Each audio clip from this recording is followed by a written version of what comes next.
Hello, folks. Welcome to Rational Science, directly from Frankfurt, Germany. It's 9 o'clock over here. Don't know what time it is over there. And we have a big day today. We're going to be talking a little bit about special relativity. What in the world is that? It's special. That's what it is, very special.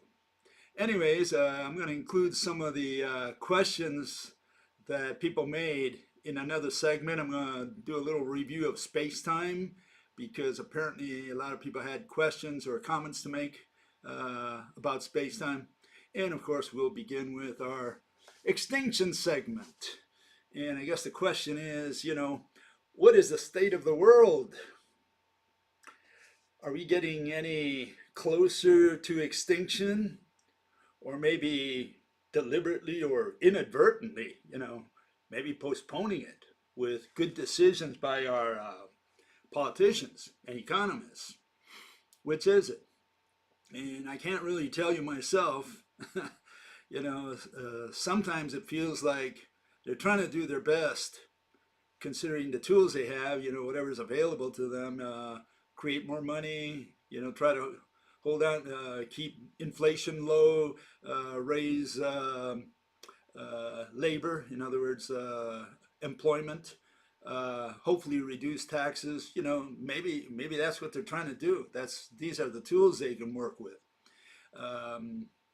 But the question is that on the other hand, you got these two worlds that they've now created: the Eastern world, Russia and China on the one hand, and the Western world, Europe and the United States primarily on the other. And unlike China, China has the same population or more population than Europe and the United States combined. But China's a union, whereas the United States or the American Empire is a confederation. The United States has to constantly send its people out there to different countries to say, look, we want you to do this for us, because those countries are aligned with the United States, but they don't have a direct, order from Washington, even though sometimes it seems like that. Okay, but China, on the other hand, is a union. Unions usually are stronger than confederations. Anyways, that's just a thought there. Let's see what the state of the world is. These are some notions that you'll see out there this week. 100 trillion world economy. We're getting to the 100 trillion. Of course, a lot of that is inflation, devaluation, But what do you see there? Well, you see China and the United States. And for China, it says it's probably going to catch up or surpass the United States as the #1 economy in the world in about 5 years. That's what the projections are. And meanwhile, they say, on the other hand, the United States has been the #1 economy of the world since 1871. So the reign of this new Rome, this new Roman Empire, seems like it's coming to an end. Numbers show that. And again, a lot of these projections are just mathematical projections. They don't have to do necessarily with physics. They have to do with math. They just say, well, what's the average growth in the last few years? Well, they project that, and they say, and that's what we think is going to happen. But sometimes you can't, physics is a little different than math in that sense, right? Realities out there don't necessarily match what these economists, they're doing their blackboards. That's what I'm saying. Anyways, you can see Europe has fallen behind compared to what it was last century. It was a powerhouse. Now it's falling behind the United States and China. Okay, so that's something to keep in mind. There are some changes going on in the world, and the question is whether China will surpass the United States in the next 5 years or not. And this is what the trend looks like. You can see that Europe and Japan are falling behind.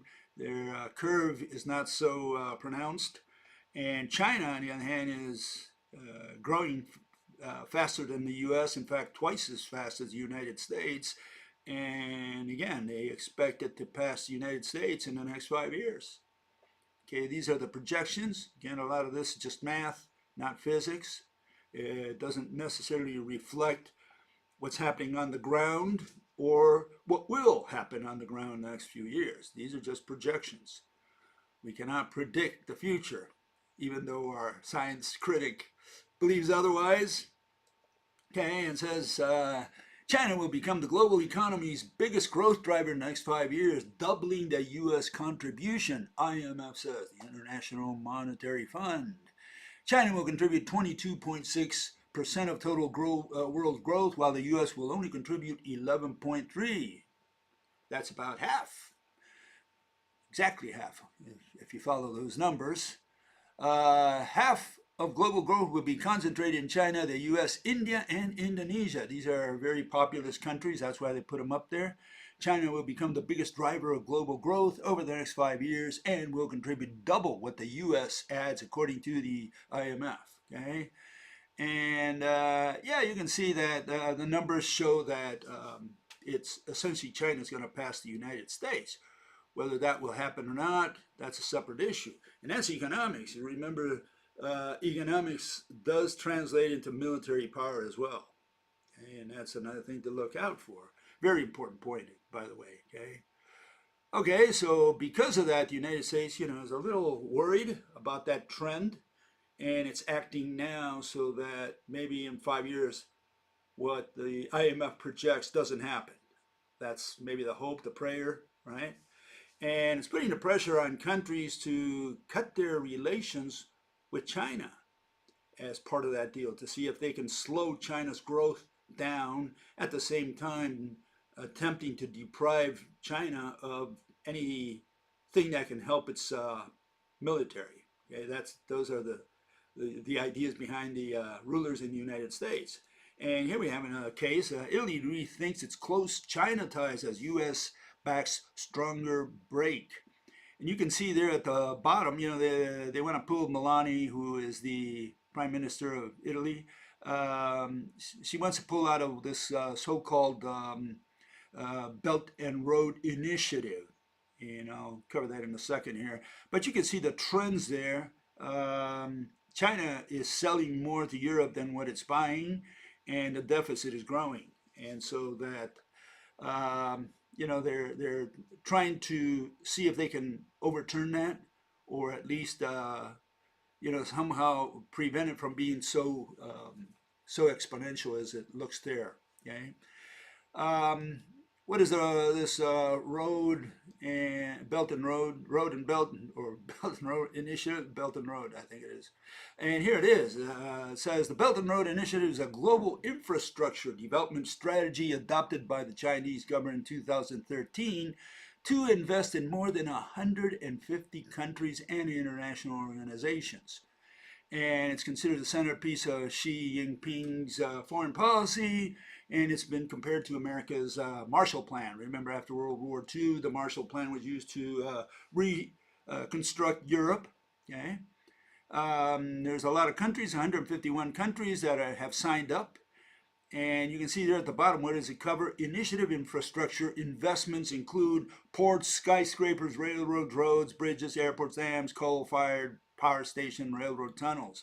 So they've got a lot of infrastructure that they're contributing to. And what is interesting is that they've incorporated into the Constitution of China, so it's part of their constitution. Okay, so that's something to think about. It's something very serious as far as they're concerned. And this is what the map looks like of this Belt and Road. Okay. And again, what is interesting there, it doesn't seem to include the English-speaking world too much, especially United States and Canada. They're not there. Okay, and I'm wondering how much it includes, Great Britain and Australia. And again, I don't think, or New Zealand, none of the English-speaking countries are really into this very much. Maybe they signed up for one or two things there, but they're probably going to pull out just like Italy is trying to do now. Okay, so, again, this is something that the United States is not very fond of, because it only helps the Chinese economy. It makes them look good also, and the United States plays no part in it. And I guess the United States is not very happy with that. Okay.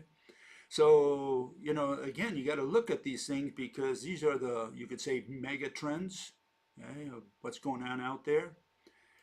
Okay, in a similar matter, we had here Lula, and he goes to Spain, Portugal. He went also to Spain, I think. And he was not greeted very nicely by Ukrainians over there. They said that his comments are not well received. And he was saying that, again, he thinks that there should be peace in Ukraine and that both sides are guilty, so to speak. He put him on equal footing. And they didn't like that. They said, no, no, why on equal footing? Russia has invaded another country. That's the way they look at it in the West. Other people look at it differently.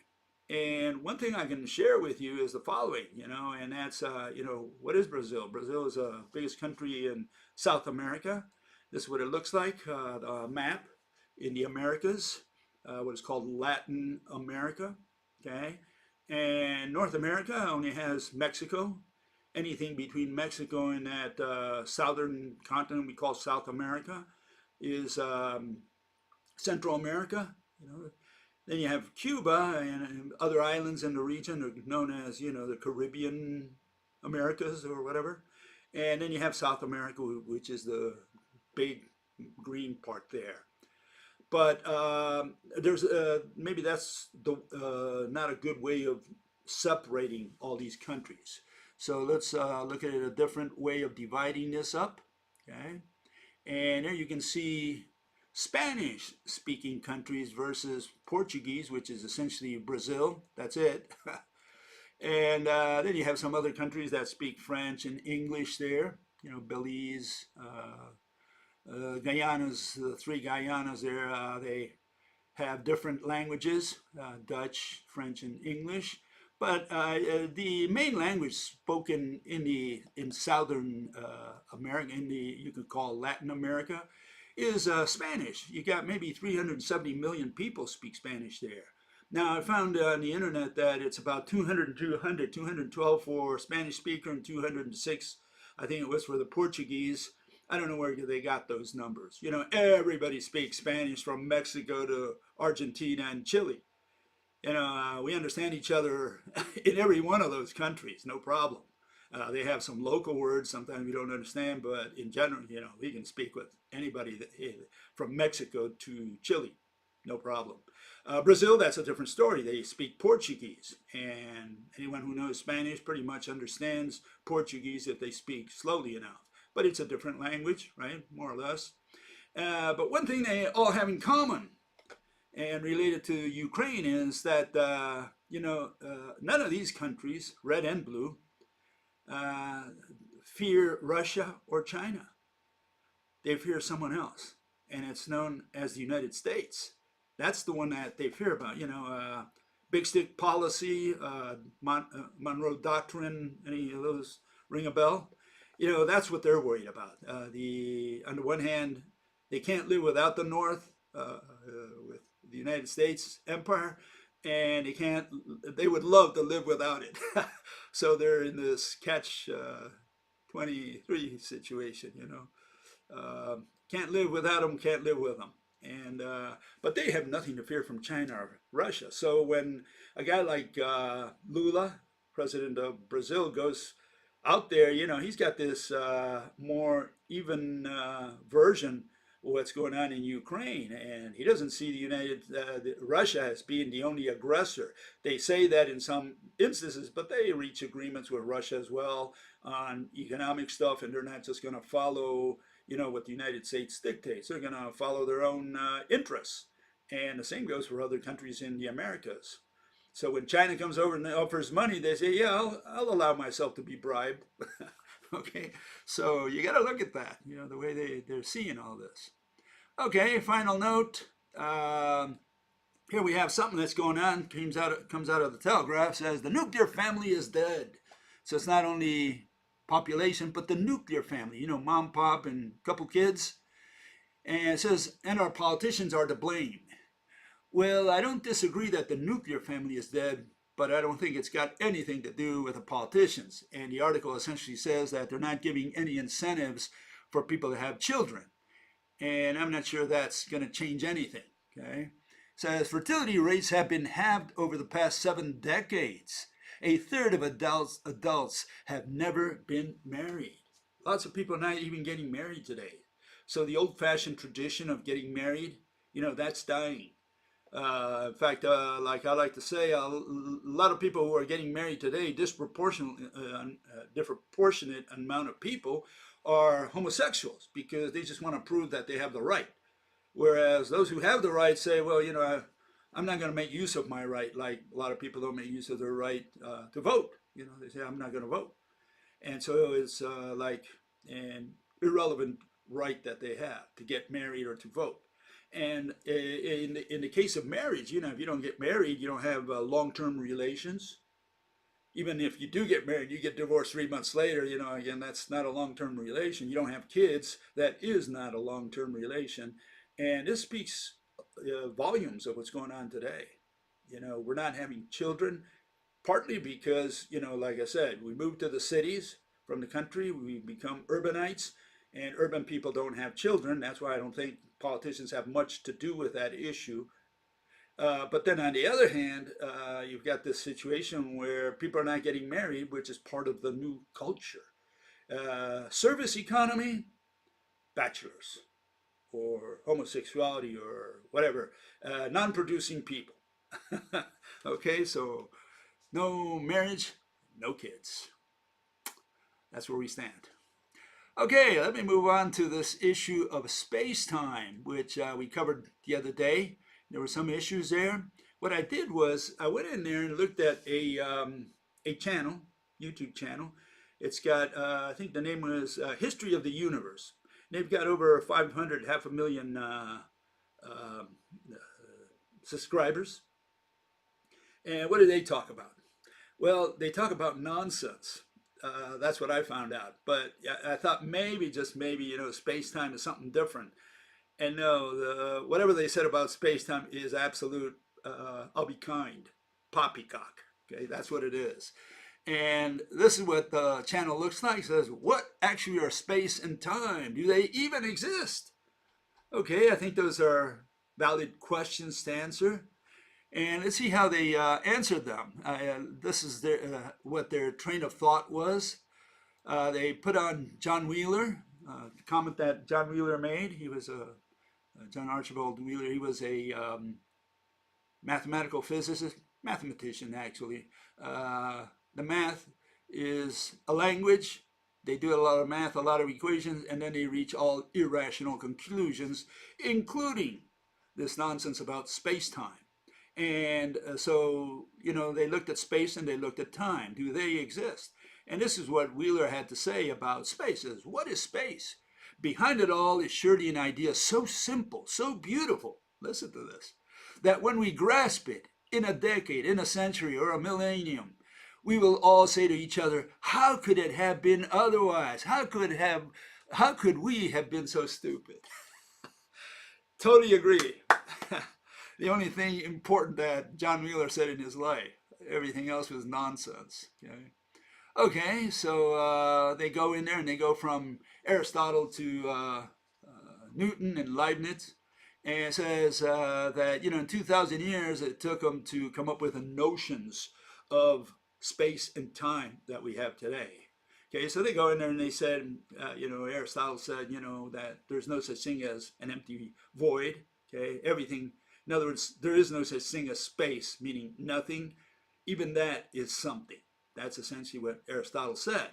And that grew over the years as by the 17th century, the processes of the universe were being codified into physical laws. But it continues as the understanding of these physical laws was evolving from myths and stories to what? The language of mathematics. We need to have mathematics to tell us what space is. What do we need math to tell us what space is, if it's a thing?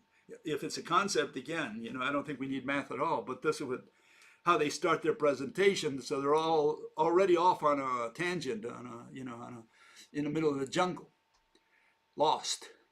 Newton said space and time exist in a universe devoid of matter. He thought that space and time were out there even if matter was removed from the universe. And Leibniz says, no, without matter, there is no space or time. It would have no meaning. Okay? But they also said that unlike space, time has a direction. Time has a direction. Oh, please point to it. Okay, is it that way or is it that way? I don't know what direction time flows. For me, right now it's flowing forward. I don't know about you. Maybe it's flowing in the opposite direction.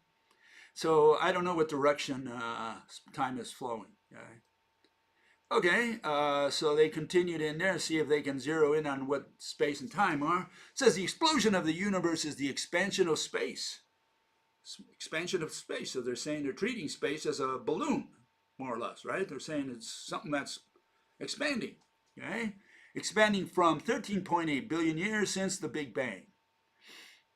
Put simple, there was less space yesterday, and there will be more space tomorrow.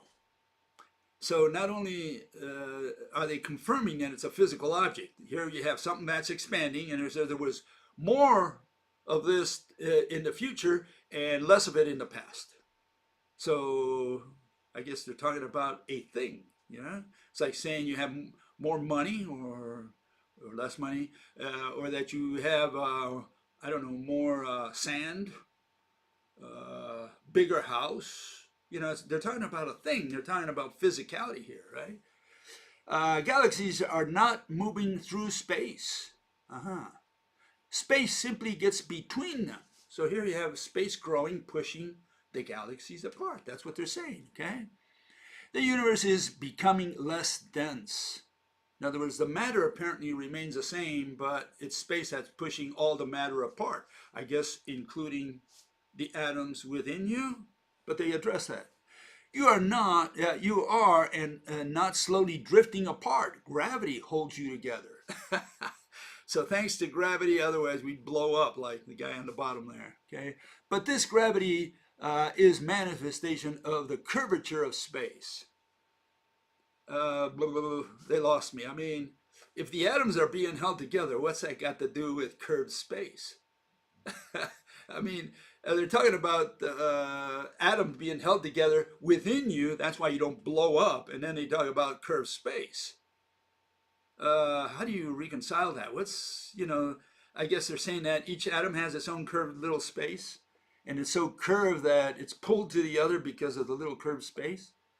My God, these people have no idea whatsoever. Okay, here's another famous so-called physicist, mathematical physicist, died recently. His name is Weinberg. Okay, Stephen Weinberg. He was a Nobel Prize winner. How is it possible for space, which is utterly empty, to expand? Yeah, good question. How can nothing expand? Love it. That's the question you got to answer. The answer is space does not expand. They just said space expands. Now they say space does not expand. Okay. In Einstein's relativity, space-time is truly nothing. They say this. Okay. I'm just quoting now. These are statements taken out of that video.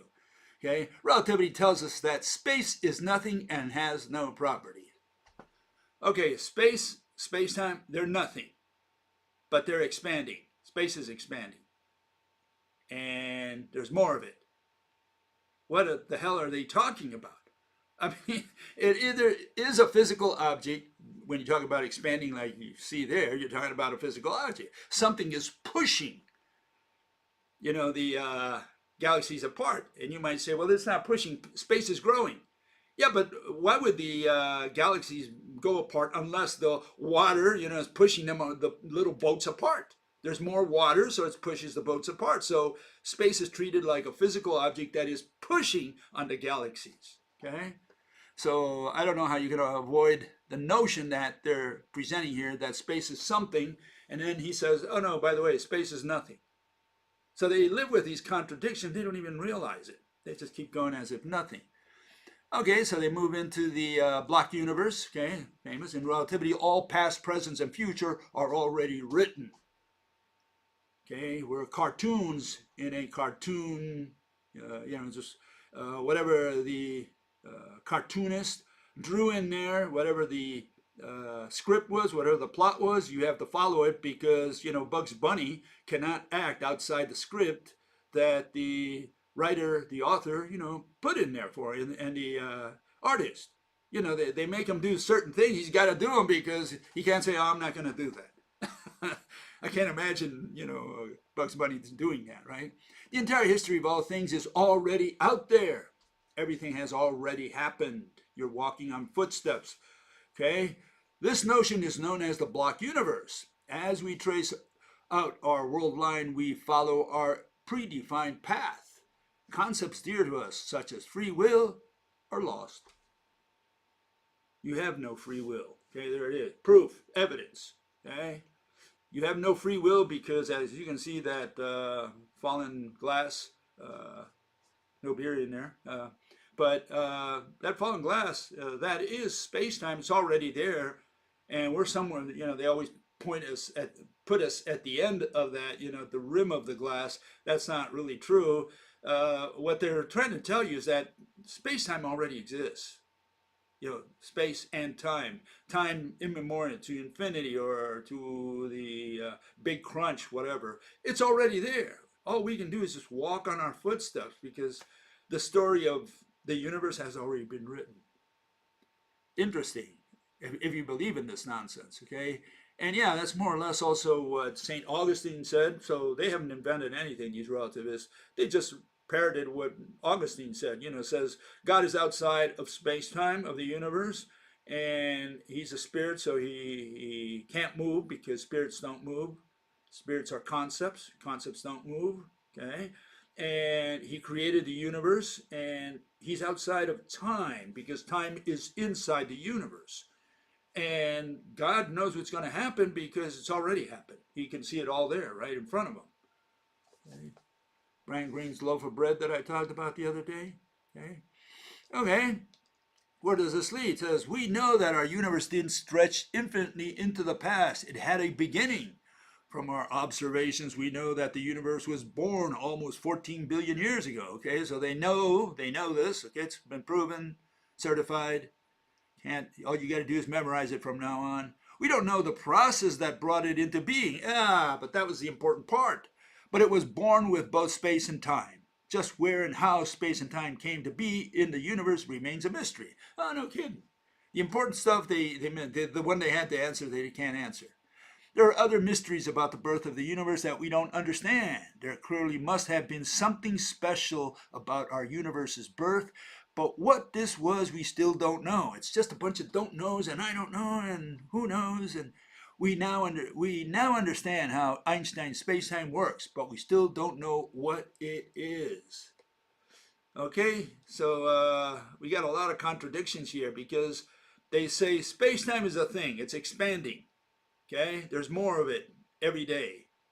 Then the other guy says, oh, by the way, space-time and space, right, are nothing.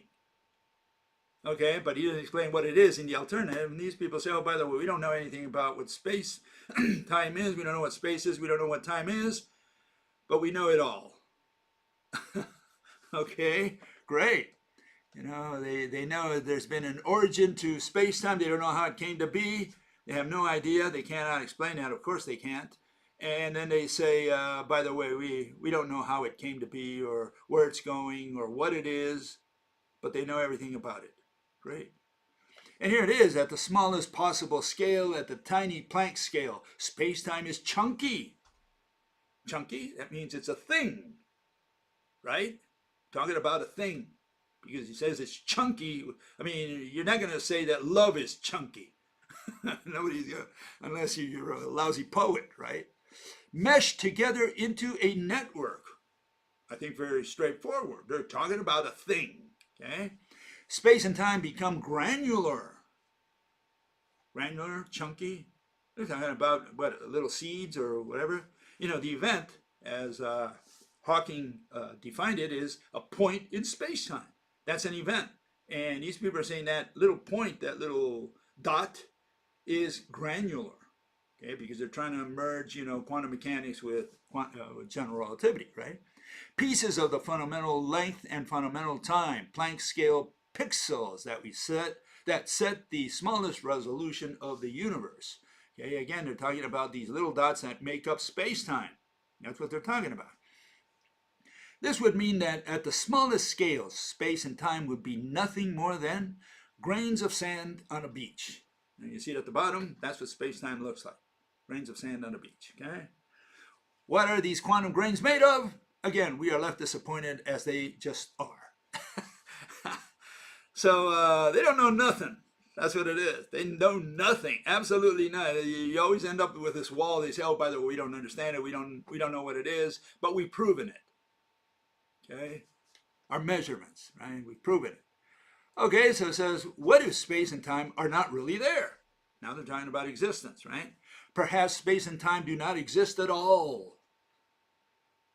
Oh my God. So space is something, right? Because it's growing, it's becoming bigger every day. There's more of it, right? Then space time is nothing. Then they say they don't know what it is, and now they're wondering if it exists at all.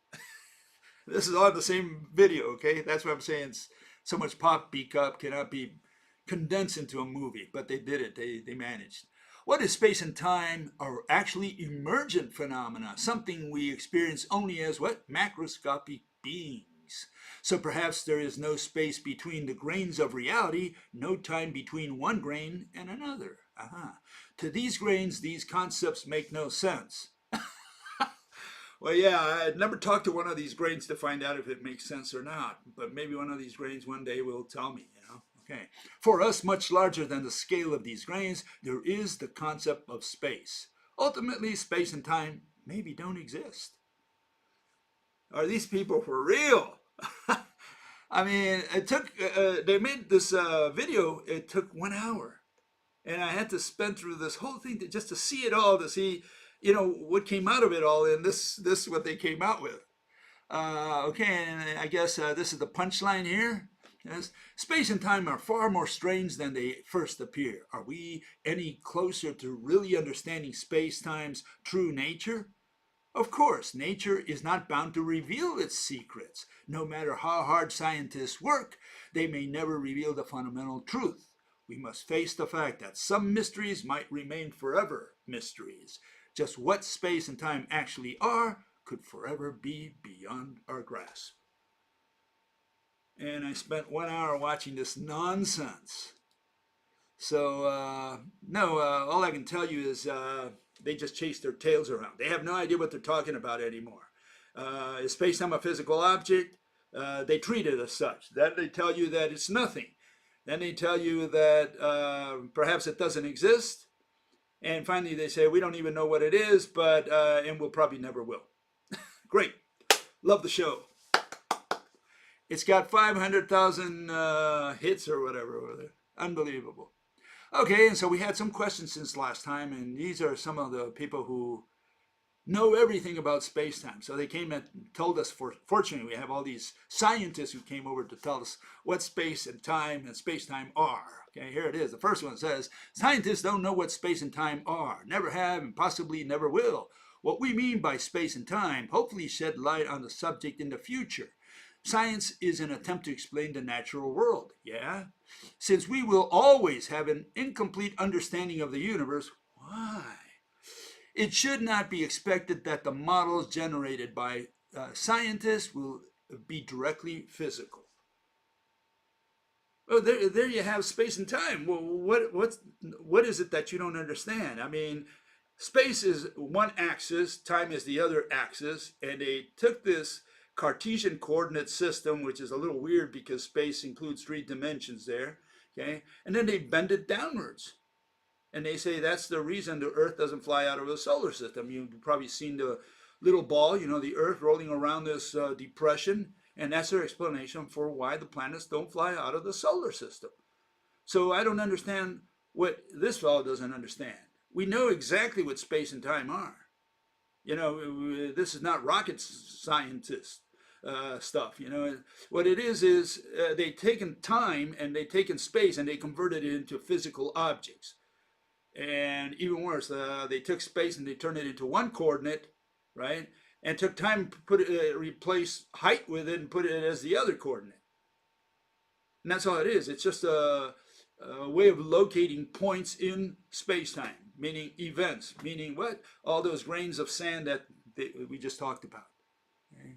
Granular.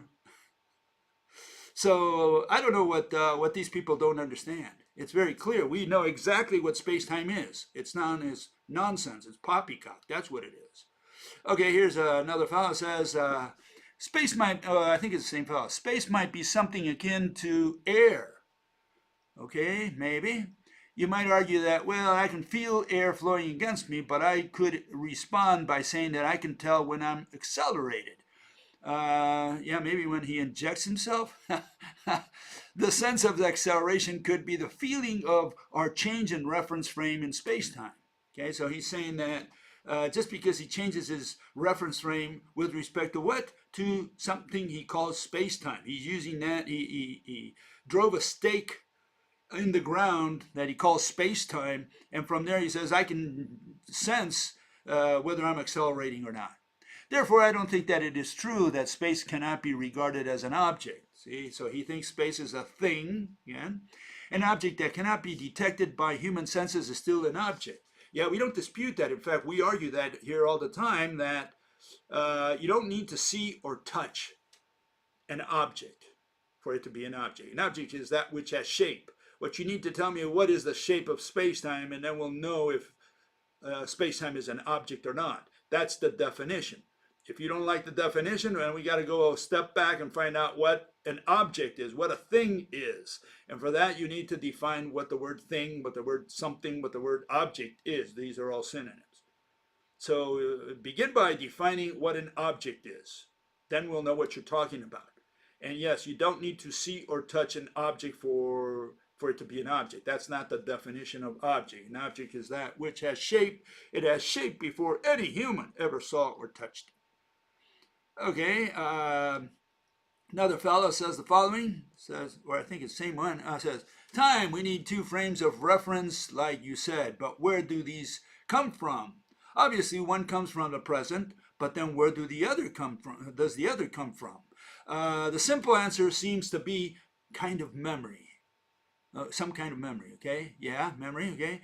But then how do you know that that memory was not falsified? Are these people for real? What planet do these people come from? It's got nothing to do with falsifying or any of that nature. We need to define the word time. And we're still working on the word time here. And the guy jumps over and says, well, what if the memory is falsified? That's a second step. First, we need to find out if the word memory fits into the definition of the word time before we can do anything with the word time. So far, we have not defined time. We're not finished with the word time. And he's already jumped. He said, well, what if the memory is falsified?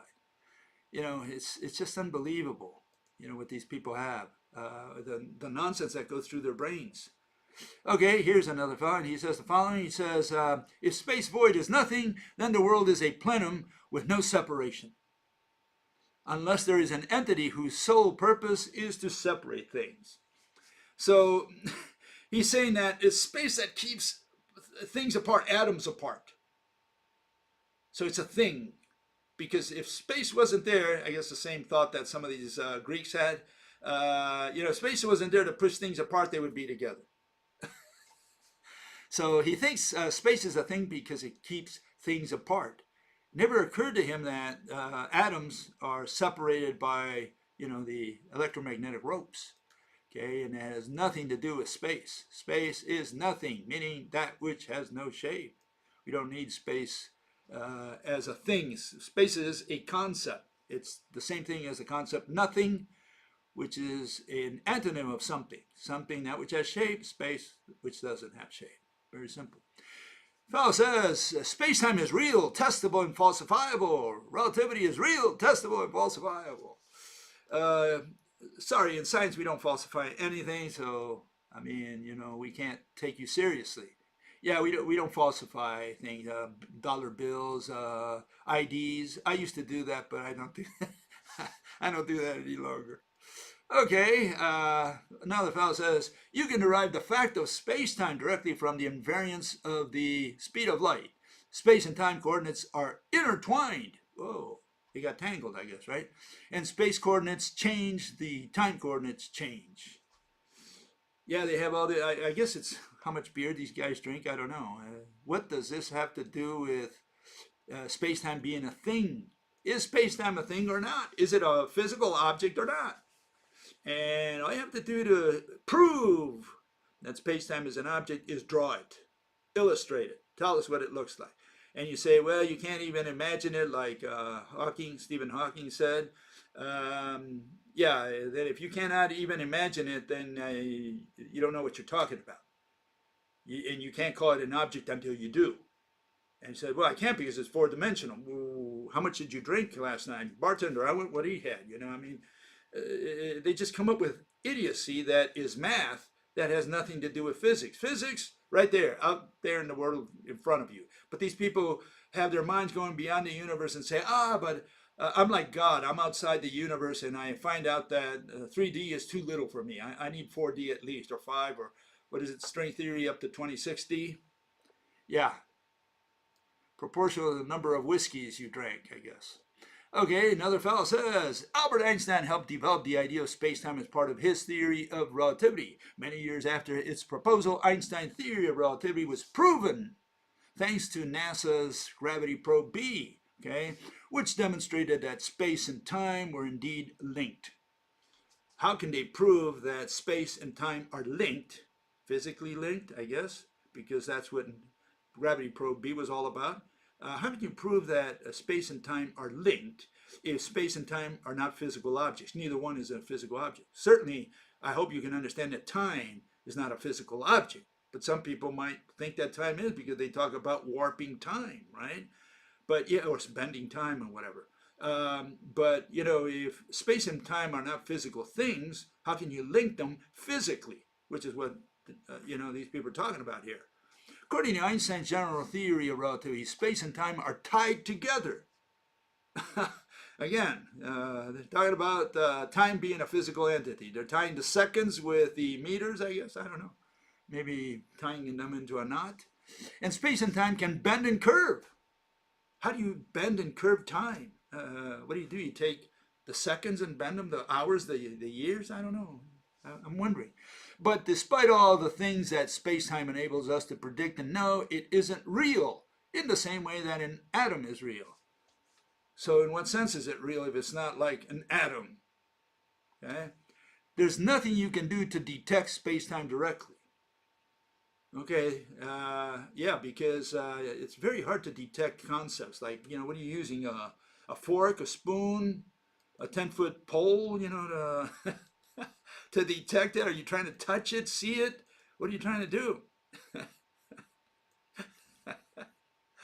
Okay, Fowler continues, existence as applied to physical objects requires measurements. Absolutely not. We don't need to do any kind of measurement to talk about existence. But again, if that's the case, then he contradicts himself, because on the one hand, he says that space and time exist, but there's no way to detect it through what? Through measurement or anything like that. He can't touch it. He can't measure it. I mean, what's he going to do? Weigh it? And so if you can't detect it, he's saying on the one hand that it exists, on the other one he says it doesn't exist. Does space-time exist? What do you mean by exist? In what way does it exist? He says it doesn't exist like an atom exists, whatever that means. Okay, don't give me an example. Define the words. Define exist, and we'll know what exist means. How it fits into your analysis there, right? And he says also the following. He says, we are 4D beings. Our perception is what needs to change.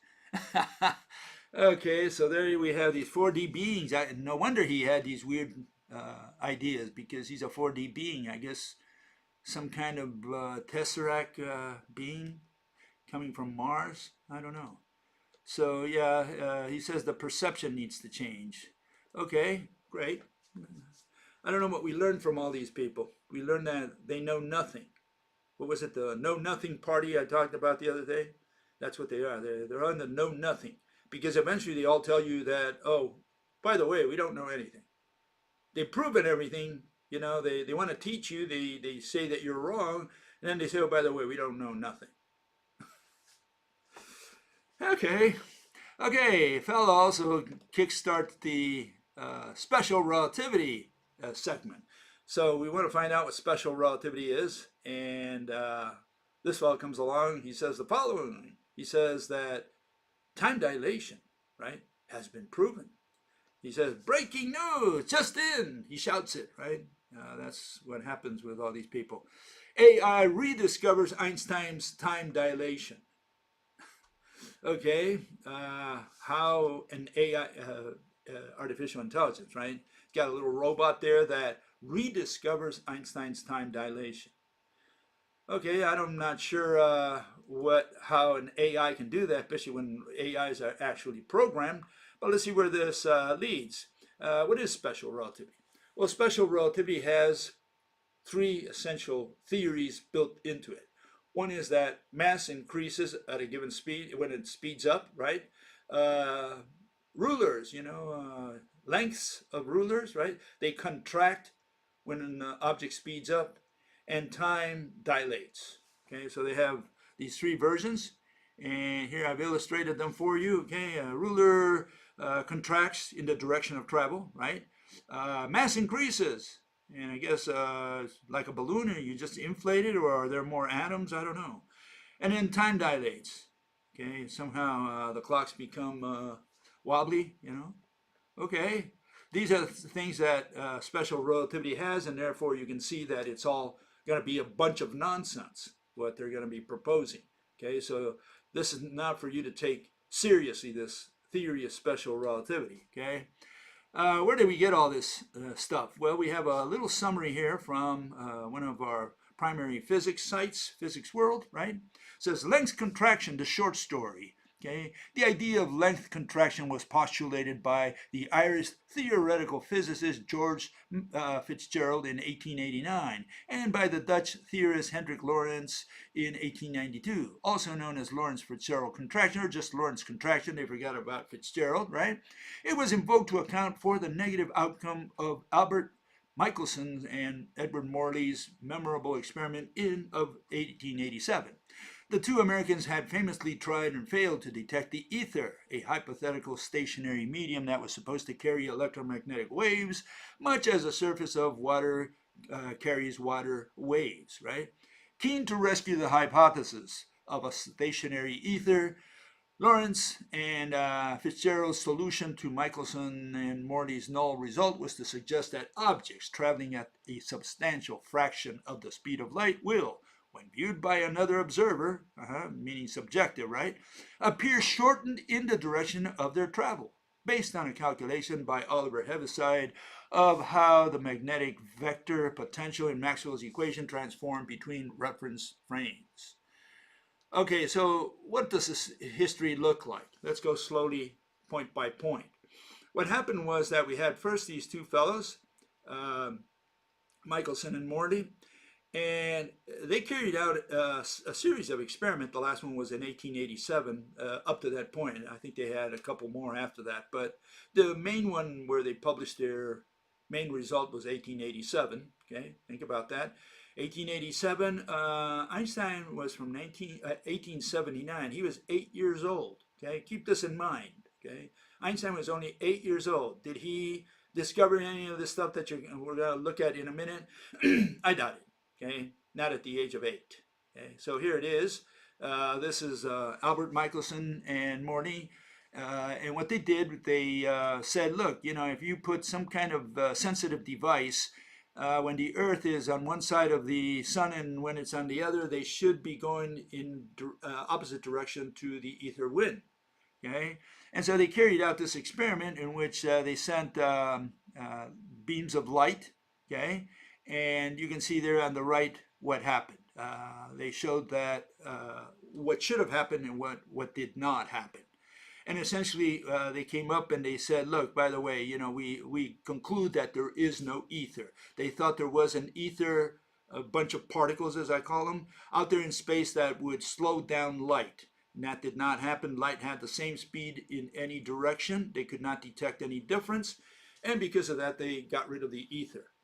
And a lot of people didn't like that because everybody up to that time had been nurtured in high school and college that there was this ether out there. So everybody just took it for granted. Yeah, there is an ether. We've had the ether all the days, every year since the days of the Greeks. So, it was like, you're not going to take that away from me now, are you? I mean, Newton said there's ether. Huygens said it's ether. Even Descartes and Galileo, all of them said there's ether. Now you're telling us that there is no ether? So Michelson and Morley's experiment was, in that sense, an eye-opener. People started complaining about the fact that something must be wrong. Maybe the measurement is wrong, but if the measurement is right, then perhaps there's something else that we don't understand.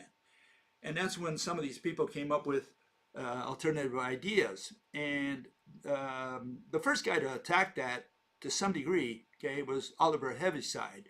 But he did not really attack the Michelson-Morley experiment. What he did, he went in there and he was talking about charges that move. And he figured out something that when they move in the direction in which they're traveling, when they move in that direction, he said that there's something going on with them flattening out.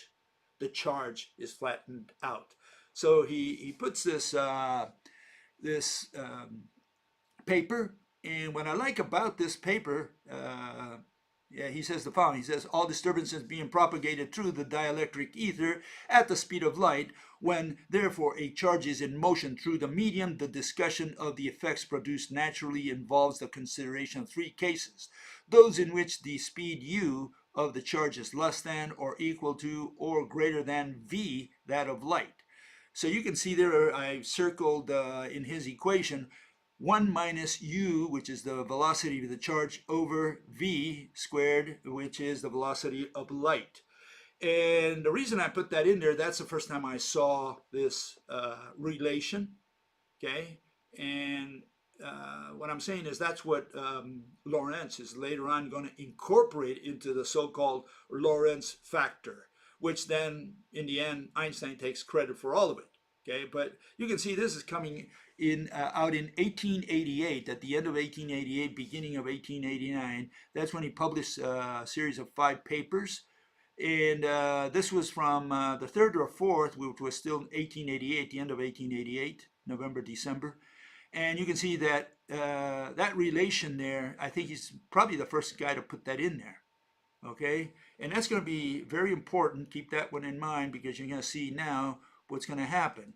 The next fellow to take that information, okay, and use it to say, well, we can explain maybe what happened with Michelson-Morley with that experiment. Maybe something is flattened out. Maybe light is being flattened out, okay? And so this is the article put out by Fitzgerald. It wasn't really an article. He just wrote a letter to Science Magazine in those days. And he says the following. He says the important part, right? He says the length of the material bodies changes according as they are moving through the ether or across it. Okay, so he was saying that something is happening to the length of the material body itself. Okay, so we already have the notion that something's happening to the objects. The objects are getting flattened out in the direction of travel. The first guy to notice that or to suggest that was Heaviside. Now comes 1 year later, or in that same year, really, because the 5th paper published by Heaviside was at the beginning of '89. Same year, Einstein is only 10 years old. Okay, same year, Fitzgerald just writes this note. He became famous for that note alone, just that little letter that he wrote. But first guy to take credit for stuff that he didn't do is Lorentz. He goes in there and he uses this factor called the Lorentz factor. And there you see the factor at the bottom right. 1 minus what? V squared, meaning the velocity of the object, over c squared, which is the velocity of light. So he takes that factor, he gets the square root of it, 1 over that, and he's going to use that factor to calculate length, contraction, right, mass, and time eventually. Okay, and this was the work of different mathematicians in those days, but Hendrik takes the credit at least for the Lorentz factor, which again, I think really the fellow who zeroed in on that first was Heaviside. Okay, and again, Lorentz publishes that in 1892. Einstein is what, 13 years old now? Okay, I don't think he knew about any of this stuff at the time. Okay, and what happens? Einie comes in in 1905. Several years later, he's 26 years old, and that's when he gets the credit for relativity. He writes a paper on that. In 1905, his first, I think it was his first or third paper, I can't remember now. Anyways, he publishes that, and he's going to get the credit for special relativity, which is disputed by Poincaré, French guy also. He said, hey, I I did all this work on special relativity. This guy gets the credit. Okay, so they had that situation there. And again, Einstein said there was an ether, and they were fighting over the nature of the ether that Einstein proposed versus the one that Lorentz and Heaviside and all these other people proposed. These other people were proposing a static ether. So it was standing still and everything was moving through this sandbox. That was the way they saw it. And Einstein saw it more as a dynamic ether. Okay, and so petty stuff, there is no ether, so it doesn't matter one way or the other.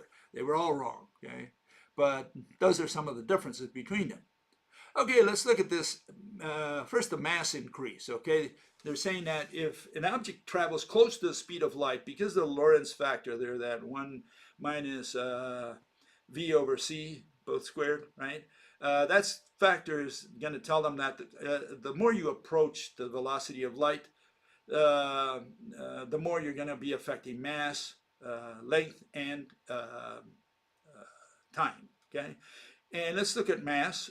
This is what they're saying, because they're saying the effect is real. Okay, it's not an optical illusion. Okay, they're saying it's a real effect. Okay, and here it is. Okay, I'm going to illustrate it here. What they're saying is that an object that travels close to the speed of light, think of that as traveling close to the speed of light, expands. Okay, and so the question is, what happened there? Did more atoms, did that object, that ball, acquire more atoms? Is that what happened to that object? And if so, by what mechanism? I mean, how does speed explain that the object there, this ball, acquires more mass? Mass being the quantity of matter. Okay, so that's the first problem that anyone would have to answer. But now let's superimpose on this the fact that there's going to be as well a flattening out of the object in the direction of travel, something called length contraction. Let's put them together, and this is what it looks like. Okay, you can see not only is it gaining in mass, but it's also, flattening out in the direction of travel. And the question is, again, by what mechanism is this happening? How is it that it acquires more mass and at the same time flattens out? If this is not an optical illusion, if this is real, So these are the questions that these folks need to answer. And of course, they don't do physics. They just want to do math. They just say, look, we put the Lorentz factor in there and that's what we get. Yeah, great. And then they say, oh, we measured and we obviously proved it. Okay, so here we have the Internet Encyclopedia of Philosophy. And these people don't know, nobody else knows. They say this effect is real. Okay, it says objects and processes are said to look shorter or longer when viewed in one inertial frame rather than in another. Okay, that means it's subjective. If it looks to you different, we don't care, because that means you just had more beers to drink. Okay, or maybe you shot up, who knows. It is common to regard this effect as a purely conventional choice of reference frame. But this is rather misleading, because time and space dilation are very real physical effects. Okay, this is what these people are saying. They say it's a peer-reviewed academic resource, right? There is no answer within special relativity as to which rod really gets shorter. We could consider these effects as a matter of perspective, although it is more accurate to say that in special relativity, in its usual interpretation, there are simply no facts about absolute length or absolute time or absolute simultaneity, okay, at all. However, this doesn't mean that time and space dilation are not real effects. So they keep chasing their tail around. They don't explain it, but they say, oh, they're for real. We've proven it. Okay, how can you prove that, for example, mass increases? I mean, what are you saying, that it acquired more atoms? Is that what you're saying? And then they say, well, when it comes back to rest, to your frame of reference where you're going to take the measurement, it went back to normal. So how do you prove, to anyone, to God, that this thing became bigger because it acquired more mass, more atoms, just by traveling at the speed of light? In fact, that would seem like they're talking about weight and not about mass. Mass is the quantity of matter. Weight is the effect of, say, the Earth on an object. How close or far away you are from an object, as far as mathematics is concerned, right? And so the issue here is this thing is going closer to the speed of light means you got to look at it as if it approaches something and now like a scale, and it's going to press on the scale because it's traveling close to the speed of light. That's called weight. It's pressing down on the scale very strongly because it's traveling close to the speed of light. If on the other hand, it goes slow or is in your frame of reference, well, then it weighs whatever it weighs. It goes back to that. Suddenly it lost all those pounds. Just stop moving at the speed of light and you'll lose a lot of weight, A bunch of nonsense. Okay, so these are the questions that I have for all these special relativists, right? Mass, quantity of matter, or measure of quantity of matter, right? If mass is increased, the object acquired more atoms. Okay, that's what they're saying. Okay, by what physical process did the object acquire these extra atoms? That's all you have to answer. Just tell me the physical process. This is physics, right? So we don't care about your math. We don't care about the calculations. We don't care about any experiments you did. We just want to know the explanation. We want to understand the explanation. Tell us by what mechanism the object acquired more atoms, which is what mass is if they're going to talk about an increase in mass. In other words, they're just saying that it weighs more because it's pushing down at close to the speed of light rather than at a slow pace. So it's pushing on the scale at close to the speed of light. It's like if you jump on the scale, well, yeah, of course you're going to weigh a little more than if you just stand there. And that's the difference that they're talking about here. Motion versus standing still. Okay? So if they're not talking about weight, they're really talking about mass. They're talking about acquiring more atoms. Please tell us the mechanism. Length, what is length? Continuous matter lying between two surfaces. That's what length is. Okay? We don't measure length. We define length so that we don't have to measure. Okay? We don't know how long something is. We don't care.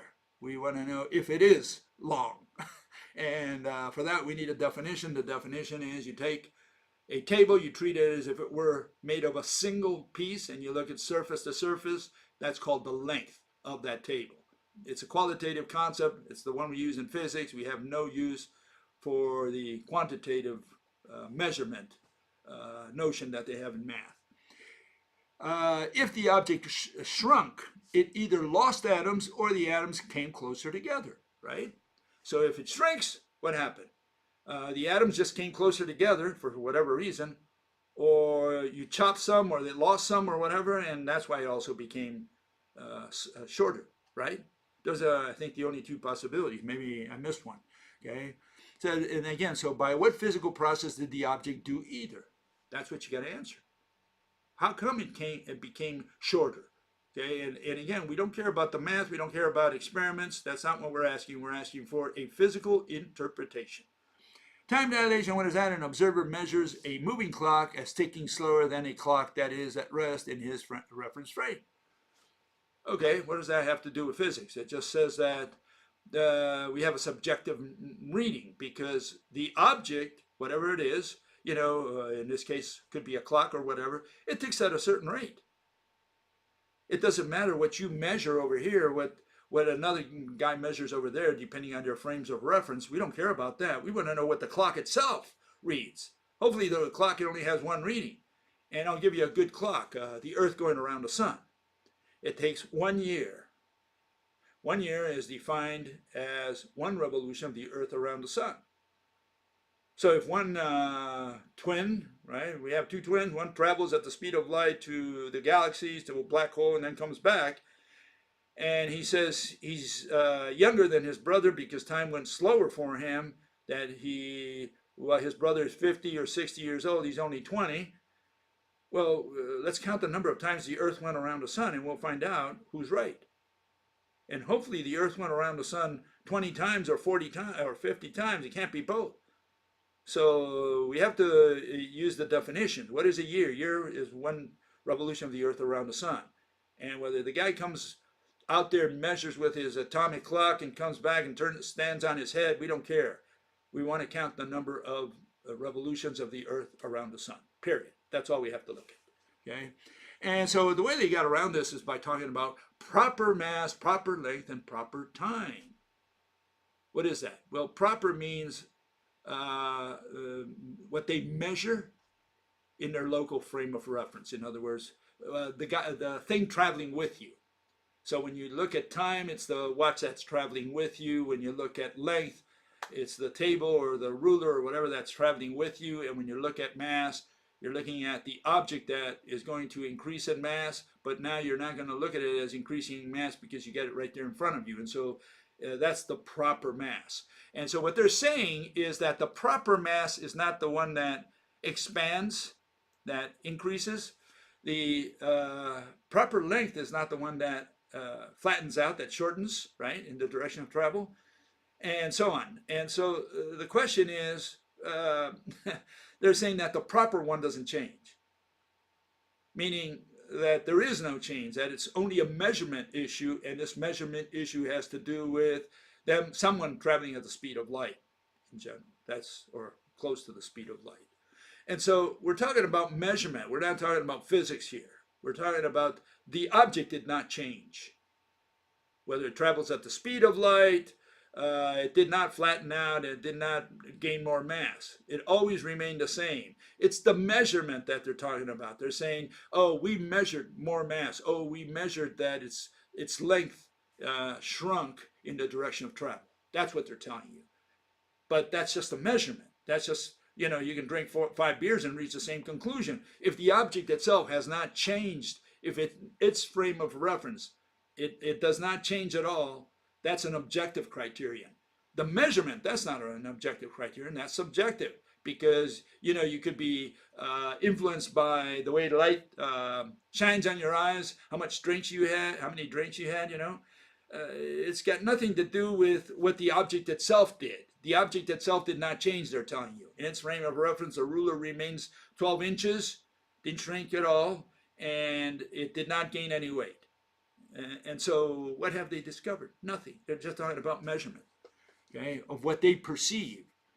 And here's a time dilation, okay, I've already proven, this is proof, evidence, okay, that Einstein's theory is wrong. Why? Because he says that if you take an atomic clock at the top of the Eiffel Tower there, it's going to take faster than the one at the close to the Earth, because according to him, the Earth, the gravity, whatever gravity is going to affect that clock in such a way that it's going to go slower. It's going to tick slower. But, if you do it with an hourglass, you arrive at the opposite conclusion. In fact, the clock on the bottom, the one closer to the center of the Earth, that's the one that's going to go faster because it's a gravitational clock. In fact, that's the best clock to test any theory that involves gravity and time. So here you have an hourglass, a sand clock, right? And it's ticking faster, closer to the center of the Earth than a clock that's far out on top of, the Eiffel Tower. And that destroys the principle of relativity, okay, which they take as a law of the universe or something, okay? And again, the other one is the Earth going around the sun, that's 1 year. I don't care how fast the twin went out there and came back. We don't care about that. We just want to know that when he comes back, hopefully the Earth went around the sun 20 times or 40 times or 100 times, but not 20 times for one guy and 50 for another. That doesn't happen. That only in relativity does that happen. Okay, so how do we get around all these things? How do we tackle these things? Well, we use my famous tool, the universal movie. Okay, here it is. What is this tool? Well, it's we look at the universe as single frames, as if God takes a snapshot frame by frame, okay, of every location that every atom in the universe, every object in the universe has with respect to all others. And for a given snapshot, when you take a snapshot, there's nothing moving in a snapshot. Well, that's going to be a frame. The next frame is the next snapshot. The next frame is the next snapshot, and so on down the line. So between these, there's very little motion, because as soon as everything moves 1/gazillionth of a billionth of a gazillionth of an inch, it's already a different frame, okay? So why do we do this? Well, we try to make sure that we understand the static concepts and separate them from the dynamic concepts. All dynamic concepts require at least 2 frames of the movie. Okay, so static concepts 1 frame, dynamic concepts require at least 2 because you're talking about motion. Motion is what? 2 locations or more of an object, 2 frames of the universal movie. All the others, the yellow ones on the top, object, distance, location, and existence, they do not require 2 frames of the movie. Okay, so this is a useful tool to separate static from dynamic concepts. A lot of people have a lot of problems with this because they don't understand. It destroys their religion. That's what it really does. So they somehow tend to not understand whatever destroys their religion. That's all it's about. Okay, so where do we put some of these concepts from special relativity? Well, here you have weight, mass, and length. They are static concepts. Okay, we don't need more than 1 frame of the movie to conceptualize weight, mass, or length.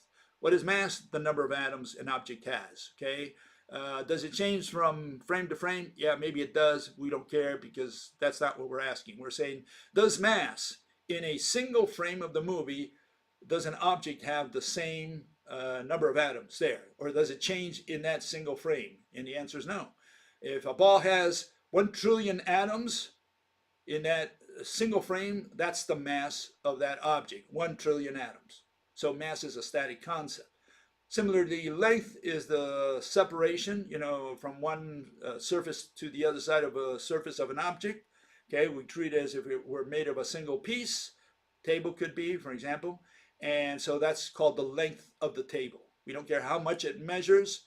It has no meaning in physics. Okay, we just care to know what the word length means.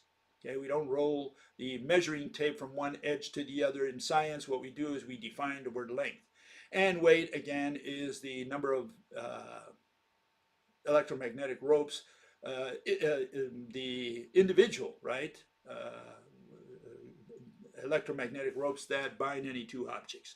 So again, the number of ropes is a given number in any frame of the movie. That's what weight is. You have weight for it's location specific. You have weight only for a given location, okay, with respect to the earth. You change your location, you have a different weight. Okay, so difference in weight, that's 2 frames. We're not talking about difference in weight, we're talking about weight. And that has to be a certain number of ropes at a given distance, distance being a static concept. Okay, where do we put all the others? This word increase, contraction, those are dynamic concepts. Volume, another dynamic concept, and speed. Okay, so all these are dynamic concepts that require more than 1 frame of the movie. So once we separate these, we can now begin to talk a little more intelligently about the conclusions reached by special relativity. Especially with respect to weight, mass, length, and whether any of these change. Okay, and the question is, and the issue is no, they don't change, because again, they're even telling you that the proper length and the proper mass do not change. Meaning, the mass that is traveling with you, so to speak, the one in your frame of reference. So if that doesn't change, then they haven't discovered anything. What they're saying is the guy far away in the other planet that's watching you, he measures something different than what you're measuring there. Okay, we don't care. The real value is the one that you're traveling with. That's the important one, because that's what it is. That's objective. What the other guy measures, because he's traveling fast, or he didn't see it very well, he doesn't have the proper tools, or he drank too much, we don't care. What we care about is the objective. The proper length, the proper mass is the correct value. It's an objective value. So don't tell me that the thing increased in mass when it didn't. You're just saying that you measured it to have increased, meaning you measured the weight, because you don't measure mass. Mass is you count. You count the number of atoms of an object. Weight you measure. And what they're doing is measuring weight, how much an object that travels close to the speed of light presses down on the scale, and they call that mass. That's where their error is. It's not mass, they're talking about weight. Okay? And as far as length contraction, well, yeah, anything can contract, but again, they're saying that the proper length does not contract, and the proper time does not change either. The one that you have in your watch when you're traveling, right? That one stays with you. That doesn't change. What's changing is what the other guy is measuring with his clock about your motion. Who cares? That doesn't affect my watch. My watch is still, measuring what it should be measuring. So if another person measures something different, we don't care. And again, the way we settle these things is we come back to Earth and we say, how many times did the Earth go around the sun? And then you can divide that by days, by hours, by minutes, by seconds, and you'll know how many seconds really went, around. Which clock is correct. The one that matches the number of seconds that the Earth had for 20 revolutions, that's the one that gets the cigar. That's how simple it is. So it's all very simple. In physics, it's all objective. There's no subjectivity. We don't use observers. We don't take measurements. We don't do calculations. We don't care about any of that in physics, okay? In science. Math is a language. Only it is, and that's why it has nothing to do with physics. You can never merge the language of physics with the science of physics. Never the twain shall meet. Okay, so what do we say in the end? We say mass, quantity of matter. That's what it is, okay? In other words, proper mass.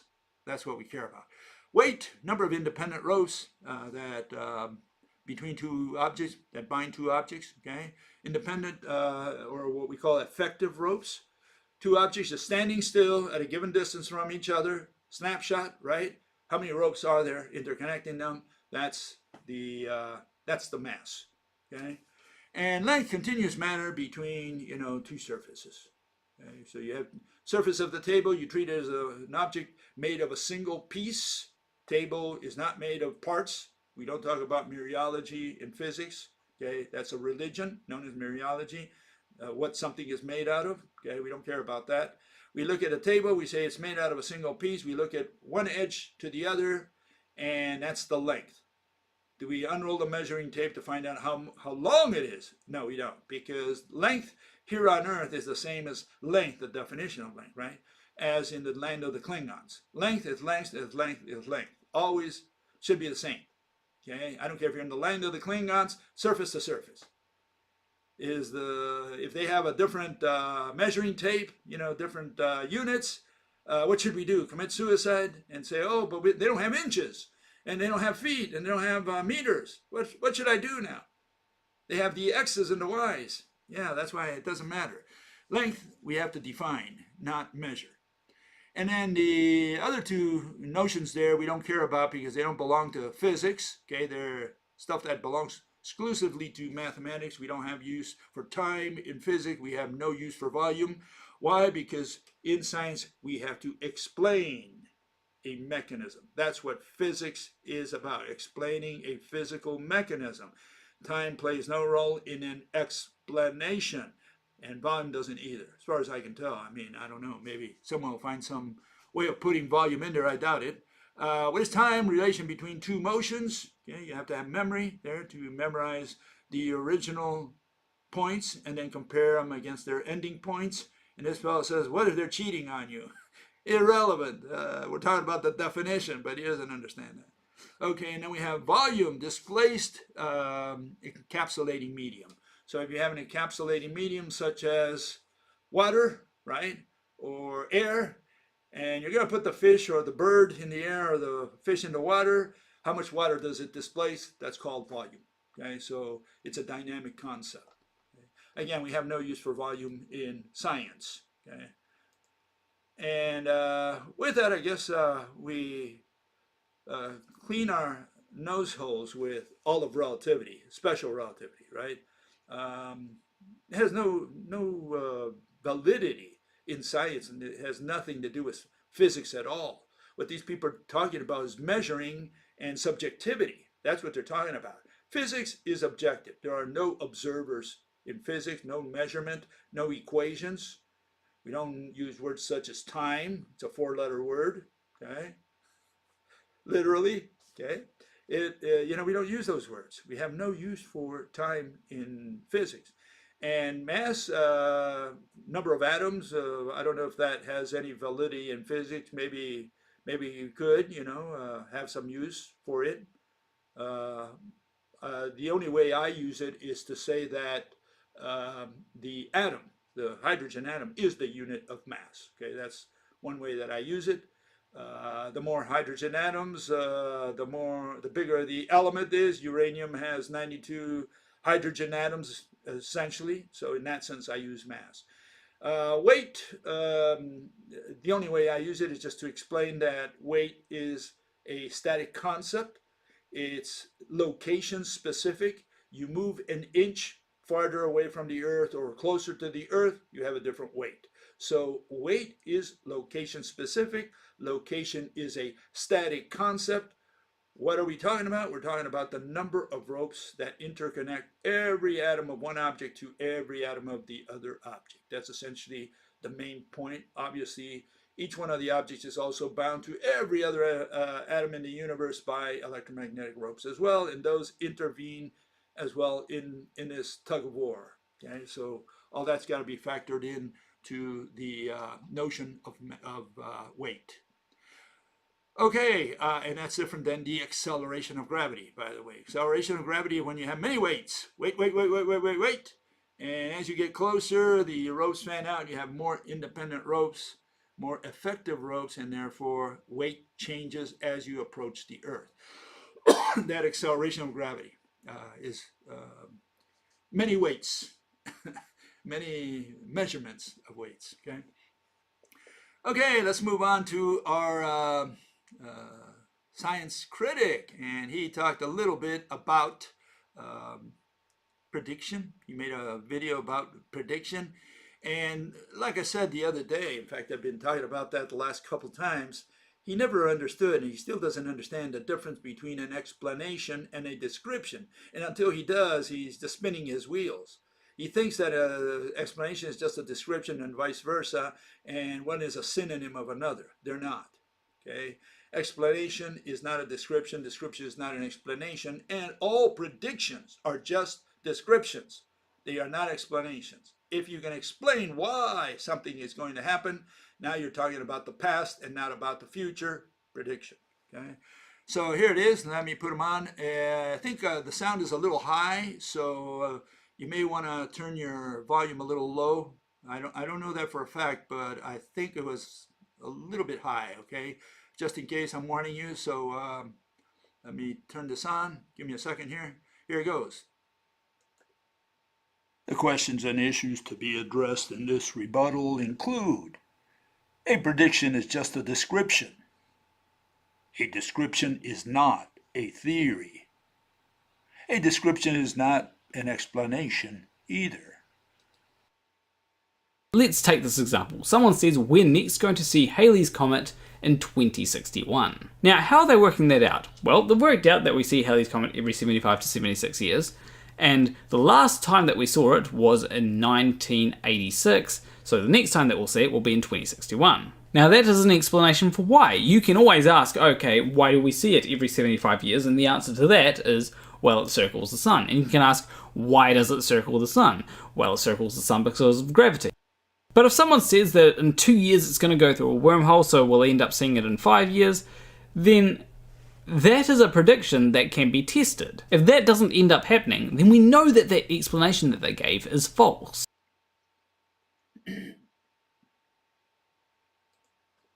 Okay, so what is the problem? The problem is, again, he doesn't understand the difference between an explanation and a description. No mathematician ever does, okay? That's why they confused math with science, because science is about explaining, and mathematics never explains anything, has no power, no authority to explain. All it can do is describe, and predictions are descriptions. And so they get this issue where they say, we can predict. Oh, that means you know. And science is about knowledge, so predictions are part of science. That's more or less how they figure this out. And it turns out that, no, science is about explanation, so it doesn't have anything to do with knowledge or with predictions. Okay? In science, we do not know. In science, we do not predict. In science, we have to explain a mechanism as it relates to physics. Okay, so here we have the situation. Here, step by step. Circles the sun, that's not a cause or an explanation. Okay, the fact that it circles the sun, you still have it, that's another description. You're saying it circles the sun. but you haven't answered the question. The question is, what causes? And by saying circles the sun, you haven't answered the cause, the mechanism.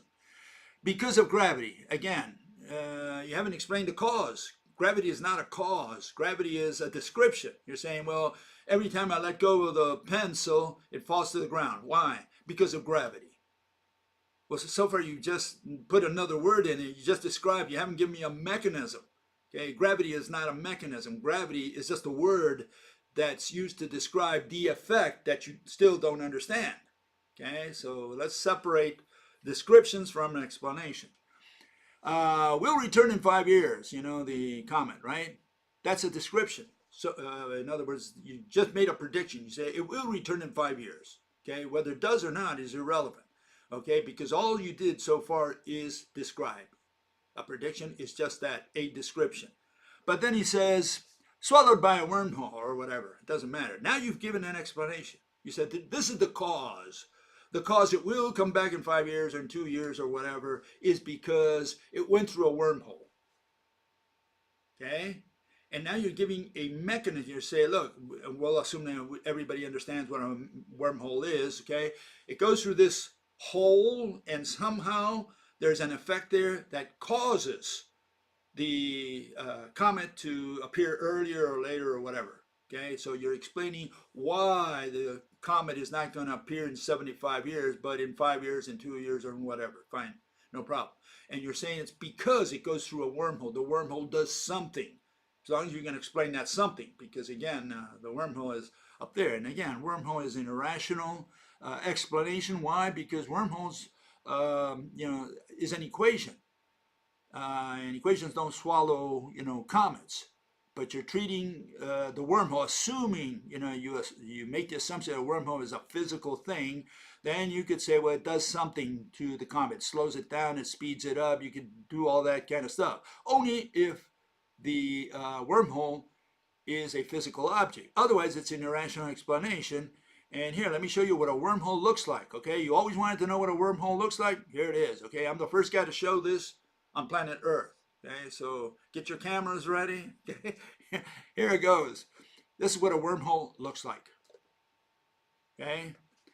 And this comes out of the Wikipedia. It says, an example of a traversable wormhole metric is the following. It shows a bunch of letters with pluses, signs, and negative signs in front of them. And what is all this? Well, this looks like an equation to me. One type of non-traversable wormhole metric is the Schwarzschild solution. And there you have another equation. Then the original Einstein-Rosen bridge, which is what a wormhole is technically called, was described, not explained, okay, was described in an article published in 1935 for the Schwarzschild spherically symmetric static solution. There we have it, okay? So what a wormhole looks like is an equation. That's what it is. It's an Einstein-Rosen bridge. It's an equation. That's all it ever was. Okay, so this notion that people have, it's a hole that goes from our universe to another universe or whatever. You enter here through the black hole, you come out the other side through a white hole or whatever. All that nonsense, it's an equation. That's all it is. Okay, wormhole, equation.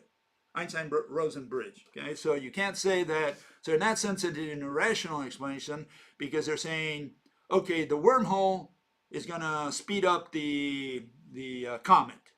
Okay, fine. How did it do that? Well, you say, well, wormhole has these properties and that's why it did it. Okay, now you're giving an explanation. But the problem is that the wormhole is an equation and you can't use that to explain a physical mechanism. So even his example was wrong. He could have used something else. But explanation is past tense. Okay? You explain a consummated event. And so even if you say, look, why is what's going to happen to the comet? It's going to come in 5 years. So far, you only did a description. Now someone says, why is it going to come in 5 years? Okay, and the guy says it's going to come in 5 years because of a wormhole. Okay, it does something to it, whatever. Well, it only works in reverse. Explanations only work in reverse. Okay, and the way it works is once it happened, once it comes back in 5 years, you can say this is the cause. This is what caused the comet to come back in 5 years instead of 75 years. Now you can explain retroactively what happened. You say it went through a wormhole. That speeded it up. Only then can you use it like that. But if you say it in advance that it's going to go through a wormhole, well, how did you know it's going to go through a wormhole now? Okay, that's the issue. Okay, and that's going to be a little tough to answer. Okay, again, explanations only in retrospect, not in advance. In advance, it's only prediction. If you can explain it, you either had the experience with it, it happened once, which in this case never happened, so you can't use that as an experience. And for that, you can only wait until the event happens to talk about it in retrospect and say, now I can explain why the Halley's Comet, came in 5 years instead of 75 years later. Okay, so that's the way it works in science. Okay, folks, again, I'm not going to answer any more questions there because essentially I've answered most of the important ones with the issue of space-time. And so we'll see you again next week. We're going to continue in this line of questioning, line of lecturing.